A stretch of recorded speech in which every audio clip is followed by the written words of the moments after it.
Selamat siang Bapak Ibu semuanya. Selamat bertemu kembali lagi ya, belajar bersama pengaplikasian EcoEngine ya. Dari hari ini sangat senang kita bisa belajar bersama lagi ya. Kita hari ini akan membahas lanjutan dari aplikasi EcoEngine di pertanian ya.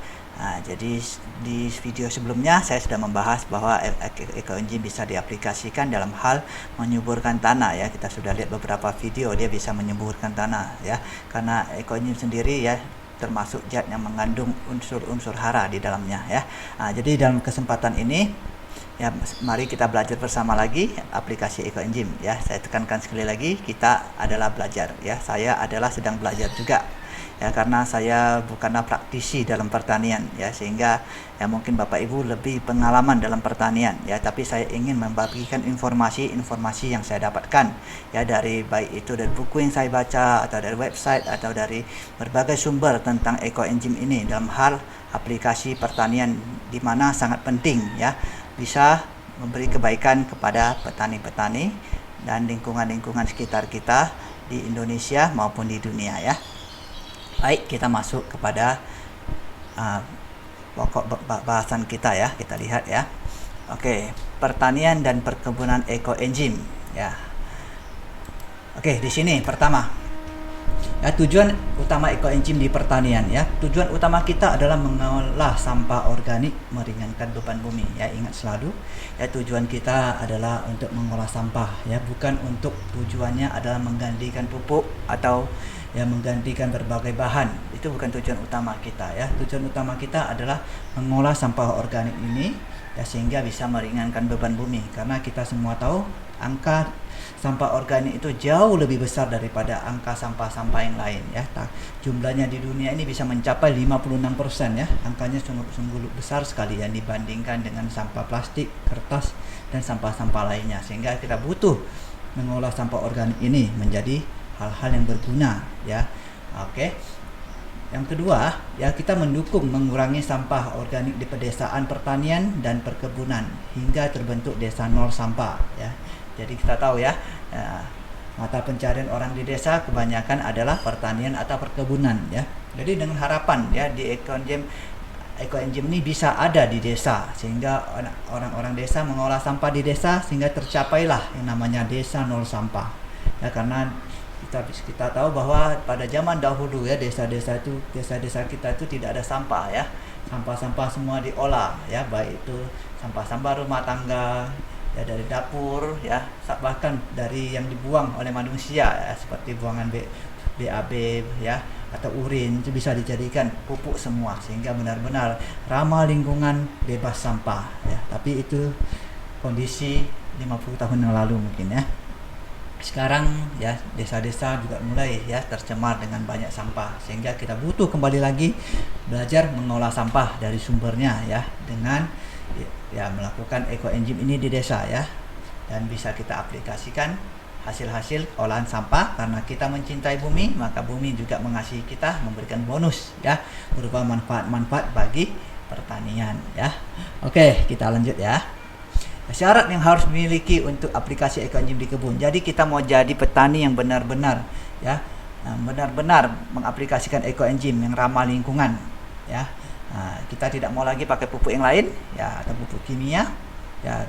Kita ingin menggunakan aplikasi EcoEngine, dikatakan wah ini sepertinya pertanian organik gitu ya. Jadi ini pertanian bebas pestisida, bebas pupuk kimia ya. Tetapi apa yang kita butuhkan ya, satu adalah kesabaran Bapak Ibu. Karena untuk berhasil dalam aplikasi EcoEngine di pertanian atau sebuah pertanian organik itu ya, butuh kesabaran ya. Rata-rata ya, berdasarkan pengalaman disampaikan ya, teman-teman dari Tiongkok dan Taiwan ataupun Thailand, mereka mengatakan ya, aplikasi di awal EcoEngine di pertanian lahan yang besar ya, rata-rata di awal tahun-tahun pertama mengalami penurunan hasil panennya bisa berkurang gitu ya. Jadi Bapak Ibu jangan berpikir wah nanti berlimpah-limpah nanti ya. Bahkan ini dikatakan ya, di tahun pertama akan terjadi pengurangan ya, menurut beberapa yang telah praktek ya, karena menurut mereka bahwa ini sedang masa transisi ya, tanah sedang memperbaiki kualitas dirinya sendiri, sehingga tidak ada waktu untuk menghasilkan zat-zat yang lebih banyak ya. Itu ada beberapa pengalaman dari para petani di berbagai negara yang telah mengaplikasikan ini ya. Jadi ya tentunya tidak semua sama ya, kadang ada sebagian maka di tahun pertama sudah bagus ya. Tapi butuh sabar katanya, di tahun kedua, ketiga, keempat ya pasti dia akan mengalami ya perbaikan, minimal dia adalah sebanding ya. Jadi kita tidak berharap ya bahwa dengan pertanian ekoenzim ini menjadi berlimpah ruah ya hasil pertanian kita, tidak ya. Tujuan utama kita bagaimana pertanian kita itu bisa alami ya, dengan mengurangi sampah di masyarakat kita, di lingkungan kita ya, dan juga pertanian kita minimal hasilnya samalah dengan pertanian ya, hasil pertanian perkebunan yang pada umumnya ya. Jadi dengan demikian kita bisa mendapatkan kesehatan ya. Kedua, hemat ya. Jadi kira-kira begitulah ya, kelebihan yang luar biasanya kedua itu sudah sangat bagus ya, karena kesehatan tubuh pasti terjamin. Yang kedua ya kita bisa menghemat biaya ya. Ketiga, lingkungan kita menjadi lebih bersih dan sehat. Itulah yang paling penting di antara hasil-hasil lainnya ya. Mungkin begitu yang perlu kita pahami. Kedua, keuletan ya. Maka butuh keuletan. Ya, keuletan itu artinya kegiat ya, kita harus lebih giat, lebih rajin dalam hal mengolah tanah dan perkebunan dan pertanian kita ya. Jadi karena dia bersifat alamiah, mungkin penyemprotannya butuh lebih rajin ya dibandingkan dengan penggunaan ya pestisida atau yang lainnya ya. Kita harus mempunyai keuletan dan kerajinan untuk hal itu ya.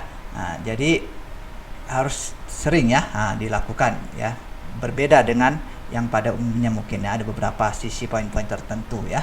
Yang ketiga, kita butuh pengetahuan aplikasi bahan-bahan organik untuk kesuburan tanaman dan mengatasi serangga ya. Jadi kita harus ada senjatanya Bapak Ibu ya, jangan hanya ekoenzim saja sudah oke ya. Terus setiap hari siram nanti gimana ya. Belum hanya sebenarnya ekoenzim sendiri saja belum cukup ya Bapak Ibu ya. Jadi pernah ada cerita dari Tiongkok, ada sebuah perkebunan apel ya. Jadi mendengarkan temannya mengatakan bahwa dengan ekoenzim saja kamu siram-siram, nanti yang lain, pupuk lain boleh ditinggalkan, bahkan pupuk kandang, pupuk yang lain tidak perlu pakai lagi. Humus kompos segala macam pupuk tidak butuh lagi. Dia mendengarkan ya, tapi akhirnya apa yang terjadi ya, kasihan ya, 2 tahun tidak berbuah sama sekali ya apelnya ya. Jadi gimana? Itu salah di mana ya? Mungkin salah pemahamannya. Jadi kita ingat, kita butuh kesabaran, keuletan dan senjata ini sangat penting sekali. Ya, maka yang akan dibahas adalah senjata-senjata ini di sini yang harus kita mengerti, pengetahuan ini bagaimana kita mengaplikasi ekoenzim ini ya, bukan hanya sekedar ekoenzim saja disiram saja, kita butuh keahlian-keahlian lain ya, sehingga benar-benar tercapai pertanian yang alami ya, yang ramah lingkungan ya. Kira-kira begitu ya. Oke. Nah, di sini saya meringkas ya apa yang disampaikan beberapa pakar-pakar pertanian ekoenzim. Mereka telah mengaplikasikan ekoenzim di pertaniannya ya. Yang paling kiri ini adalah ya Bapak Wang Puilin ya, dari ekoenzim China ya. Tim Xiaotao China, SDTD China ya. Dia ada pakar-pakarnya dalam aplikasi ekoenzim di pertanian ya. Dia adalah konsultan enzim di pertanian ya, di pertanian di Tiongkok ya.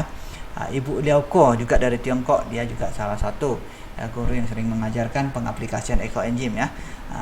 Udah bertahun-tahun ya, sampai sekarang 2020 mungkin ada 4-5 tahun juga, sudah cukup lama ya. Yang ini ya, ini ada Guru Wenlong dari Thailand, Guru Maha dari Thailand. Dua inilah pakar yang sangat ahli ya, mereka menggunakan ya aplikasi ekoenzim. Bahkan mereka sendiri mempunyai sebuah desa ya, desa organik ya, di mana semuanya di dalamnya semua orang makan organik ya, menanam dengan cara tanam yang ramah lingkungan dan pengaplikasian ekoenzim di sana ya. Jadi saya mengumpulkan data-data pengalaman dari mereka, kita ringkas jadi satu ya, jadi kita belajar bersama di sini ya. Semoga semua yang disampaikan bisa berguna ya, yang kita belajar bersama di sini semua bisa berguna ya, bagi Bapak Ibu semua, terutama bagi lingkungan kita menjadi lebih bersih, lebih sehat kembali. Jadi di sini saya akan membahas ya 9 konsep dasar aplikasi enzim. Jadi saya kutip dari sebuah buku yang telah diringkas ya di Taiwan. Ya, mereka sejak tahun 2015 sudah mengaplikasikan ekoenzim ya. Mereka menamakannya ya Weisen U Jiao Su Nongken, artinya pertanian ekoenzim dan mikroorganisme. Ya, buku ini judulnya begitu ya. Pertanian ekoenzim dan mikroorganisme ya. Jadi di sini di dalamnya ya menyebutkan ya ekoenzim itu adalah sebuah penumbuhan ya, pengembangan mikroorganisme juga ya. Jadi 9 konsep ini ya diringkas dari buku tersebut ya. Dia menuliskan di awal buku tersebut ya cara-cara umum yang harus dipahami sebelum dalam hal pengaplikasian ekoenzim pada pertaniannya ya. Oke. Konsep dasar aplikasi enzim ya. Satu, ya secara umum tidak ada batasan waktu untuk ekoenzim yang digunakan dalam kehidupan sehari-hari. Ya, artinya maksudnya kita kan sudah diberitahu ekoenzim tidak ada expired ya. Kamu mau simpan berapa lama itu tambah lama tambah bagus. Kalau dipakai di rumah tangga atau dipakai di perawatan tubuh itu tidak masalah, semakin lama semakin bagus ya. Tetapi jika Anda mau gunakan di lahan pertanian, sebaiknya ekoenzim di bawah 1 tahun ya. Artinya kurang dari 1 tahun ya.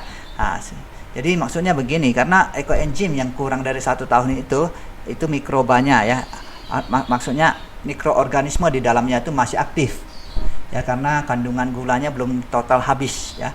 Jadi kita perlu tahu ya, ekoenzim ini kan menggunakan molase atau gula merah fermentasinya. Jadi untuk benar-benar fermentasinya sampai gulanya hilang itu dibutuhkan waktu 2 tahun ya. Oleh karena kandungan gula inilah yang menyebabkan ya ekoenzim tidak boleh dikonsumsi ya, karena kandungan gula ini akan menghasilkan namanya metanol yang akan membahayakan tubuh jika dikonsumsi jangka waktu yang panjang. Jadi maka disebutkan bahwa sebaiknya ekoenzim yang di pertanian digunakan ekoenzim di bawah 1 tahun ya, karena masih aktif mikroorganismenya ya. Sebelum penyemprotan di lahan pertanian, tambahkan beberapa gula merah dan molase dan fermentasi semalaman ya. Jadi sebelum diaplikasikan kita tambahkan sedikit takaran gula ya. Biasakan paling banyak 1 ya, perbandingan 1 ya. Kita boleh tambahkan 1 bagian atau kurang dari itu ya. Kita fermentasi, biarkan semalaman, baru besok baru diencerkan untuk dipakai. Begitu ya. Jadi begitu cara mendapatkan efek yang terbaik ya, agar menghidupkan mikroorganismenya. Jadi kita menambahkan gula itu tujuannya untuk membangunkan mikroorganismenya. Jadi di bawah 1 tahun kita nambahnya tidak perlu banyak sebenarnya. Tapi kalau di atas 1 tahun kita perlu nambahkan ya, minimal takaran 1 bagian ya, agar dia hidup kembali mikroorganismenya untuk bekerja kembali, karena gula adalah makanan bagi mikroorganisme tersebut ya. 2. Ya, bahan organik di lahan pertanian harus mencukupi ya, agar mikroorganisme atau enzim bisa berperan dengan baik ya. Jadi bahan-bahan harus cukup ya. Jadi bahan organik dalam tanah itu harus cukup. Terus juga kita harus menjaga juga ya, permukaan tanah ya harus tertutupi ya, boleh dengan gulma, jerami atau daun-daun yang berguguran untuk menutupi permukaan tanah ya. Jangan biarkan tanah terkena sinar matahari secara langsung ya, karena suhu tinggi akan membuat mikroorganisme di dalam tanah sulit bertahan hidup ya. Jadi karena pertanian ini kita merawat mikroorganisme agar mereka bisa aktif bekerja di dalam tanah. Jadi tanah itu perlu kita tutupi ya, dengan bahan-bahan alami seperti gulma, seperti daun-daun kering ya, ataupun jerami, semua boleh ya, agar semuanya mikroorganismenya tidak mati ya. Begitu ya. Ini sebenarnya ini adalah konsep dari pertanian organik sebenarnya ya, mereka melakukan seperti itu ya. Oke, yang ketiga ya, usahakan pembersihan gulma dengan cara dipangkas ya, rumput-rumput itu ya, dengan dipangkas ya. Pemangkasan sebelum gulma mekar ya, sebelum dia mekar kita sudah boleh potong ya. Ketinggian pemangkasan 15 sampai 20 cm ya. Jangan mencabut akar pohon ya, akar rumputnya, bukan akar pohonnya.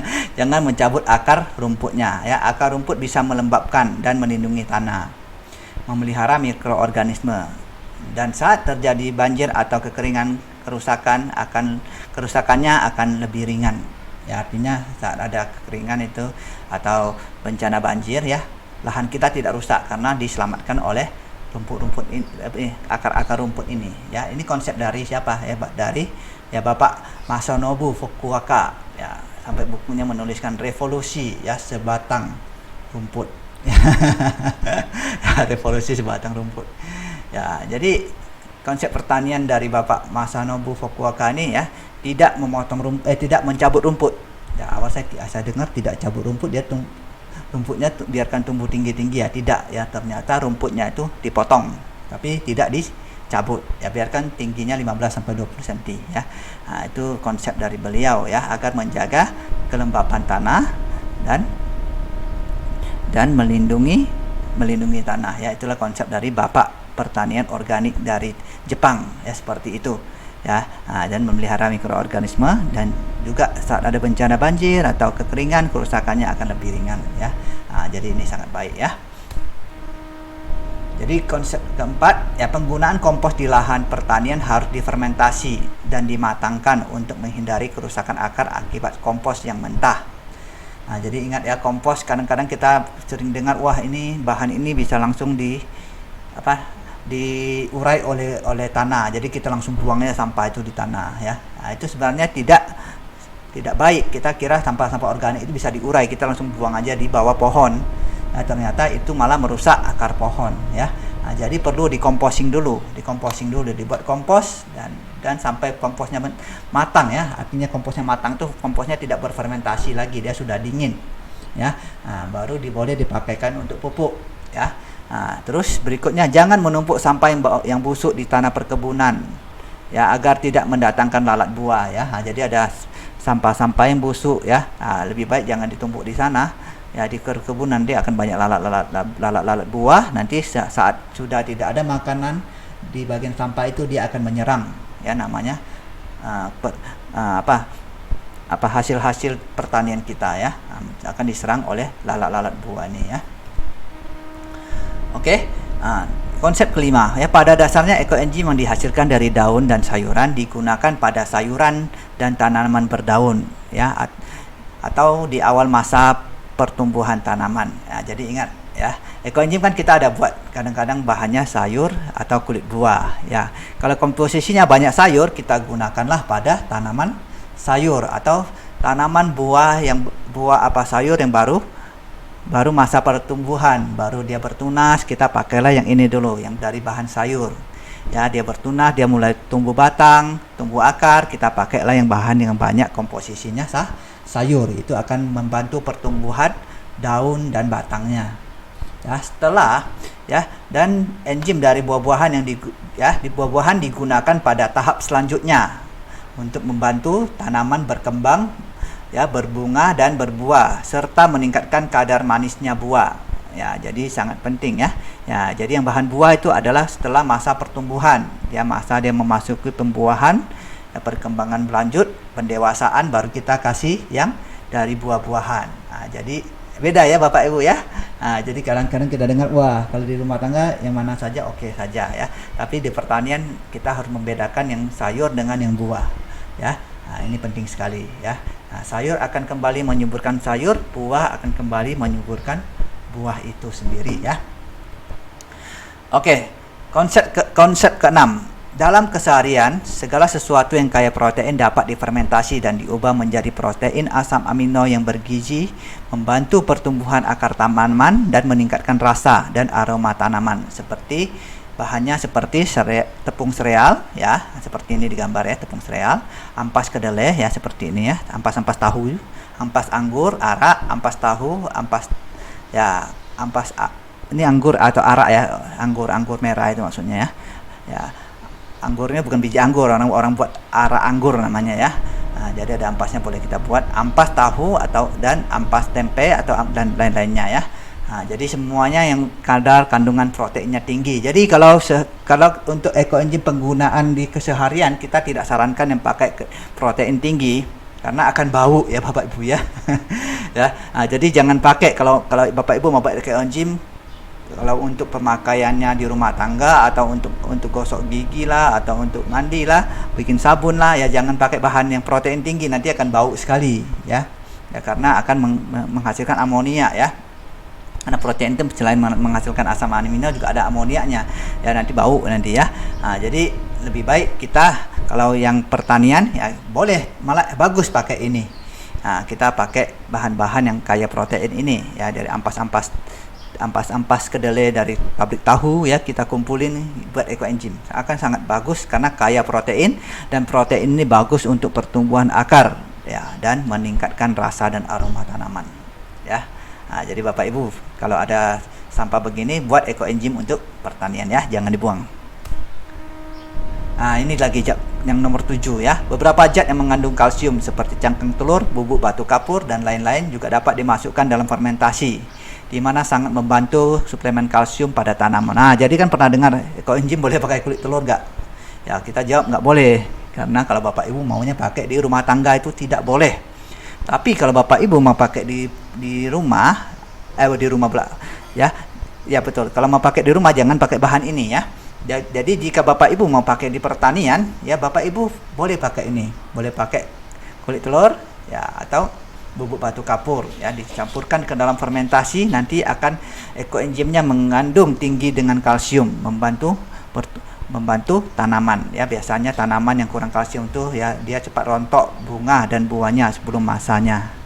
Nah, jadi tidak menempel katanya. Oh, kok bunganya nggak mau nempel ya, bunganya kok nggak mau nempel ya, buahnya nggak mau nempel karena kurang kalsium ya. Nah, jadi Bapak Ibu boleh menggunakan ini. Nanti kita akan ajarkan bagaimana membuat enzim dari kulit telur ini, akan kita ajarkan juga ya, namanya enzim kulit telur ya. Bagaimana kalau kita tidak mau masukin dalam fermentasi 3 bulan, kita fermentasi ulangnya, bagaimana caranya ya, ada caranya ya. Nah, nanti akan kita ajarkan pelan-pelan juga ya. Oke.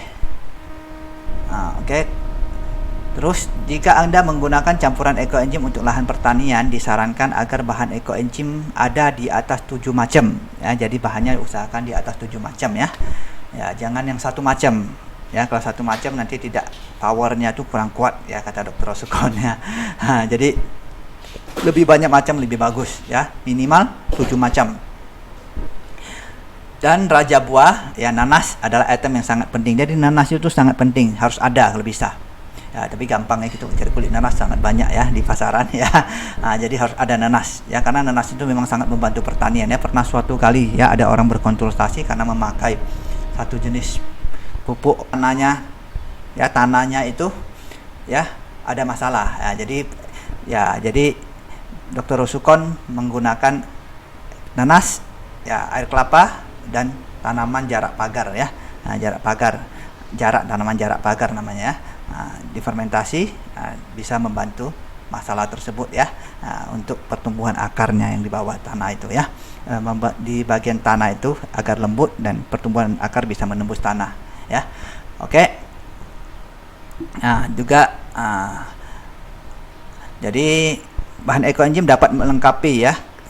Dalam keanekaragaman bahan ekoenzim dapat melengkapi elemen nutrisi mikro pada tanaman ya, dengan variasi begitu banyak ya, akan memenuhi ya elemen-elemen mikro ya pada tanaman ya. 9. Diharapkan kita banyak mencoba rasio pengencaran ekoenzim ya. Ketahanan terhadap asam dari setiap tanaman semua berbeda ya. Kita dapat menemukan sebuah standar pengencaran kita sendiri ya. Jadi kita coba sendiri pengencaran yang paling cocok ya. Nah, jadi sebenarnya pengencaran yang paling cocok bagi tanaman kita itu berbeda-beda ya. Nah, tidak harus 1:1000 ya, tidak semuanya sama ya. Ada yang 1:750 ya. Ya, jadi kita boleh temukan, oh ini cocok dengan mana, tanaman ini perbandingan mana lebih cocok ya, kita aplikasi sendiri ya. Nah, jadi kita atur sendiri ya. Biasanya tanaman kalau terlalu asam dia tidak mau tumbuh, apalagi yang baru bertunas itu, kalau terlalu asam dia tidak mau tumbuh ya. Jadi kita bisa melakukan pengencaran sesuai kebutuhan ya. Tetapi belum tentu dapat diterapkan di lahan pertanian lain ya. Artinya di lahan kita bagus, lahan pertanian lain belum tentu bagus. Jadi kita encerkan sesuai kebutuhan kita. Secara umum dianjurkan untuk mengencerkan enzim untuk penyemprotan di area yang luas. Pengencaran terbaik adalah 1 1:1000, 1:750, atau 1:500 ya. Jadi sesuai kebutuhan sendiri ya. Anda suka yang mana ya, aturkan sesuai kebutuhannya ya. Jadi kalau mau bisa 1:1000 itu sangat encer ya, atau 1:750 atau 1:500 ya. Ada yang suka 1:400 juga boleh ya. Kalau 1:100, di bawah 1:100 atau di bawah 1:50 sebenarnya sudah sangat terlalu asam sebenarnya ya. Jadi kita boleh atur sesuai kebutuhan pH-nya masing-masing tumbuhan dan lahan Bapak Ibu sendiri ya. Ya, inilah 9 konsep dari aplikasi ekoenzim di lahan pertanian ini ya. Semoga Bapak Ibu bisa mengerti ya cara-cara aplikasi mendasar ekoenzim di lahan pertanian Bapak Ibu ya. Dan tentunya nanti ke depan kita akan jelaskan satu persatu ya. Ya, bagaimana membuat namanya tadi apa namanya? Ya, enzim kulit telur ya, bagaimana membuat ya, yang disebutkan ya, pernah saya sharingkan sebuah buku ya, pertanian tentang ya pertanian dan aplikasi ekoenzim di pertaniannya ya. Di dalam itu ada menyebutkan bola enzim ya. Bola enzim itu bagaimana buatnya ya, memang di dalam itu sudah dijelaskan. Nanti saya akan menjelaskan dengan gambar dan video-videonya mungkin ya. Membuat bakteri betina, bakteri jantan ya. Ada lagi namanya bakteri enzim urin ya. Dengan urin kita fermentasi urin ya, urin binatang boleh ya, atau urin dari manusia juga boleh ya, dijadikan pupuk ya. Jadi kira-kira begitu ya. Jadi nanti banyak sekali bahan-bahan yang di dalam buku tersebut. Nanti saya akan mengutip beberapa poin yang penting yang dimana di dalamnya ada menggunakan ekoenzim, dan saya akan menjelaskannya untuk Bapak Ibu semua ya. Oke, terima kasih atas waktunya Bapak Ibu ya, bersama kita belajar tentang aplikasi ekoenzim di pertanian ini ya. Sampai jumpa kembali.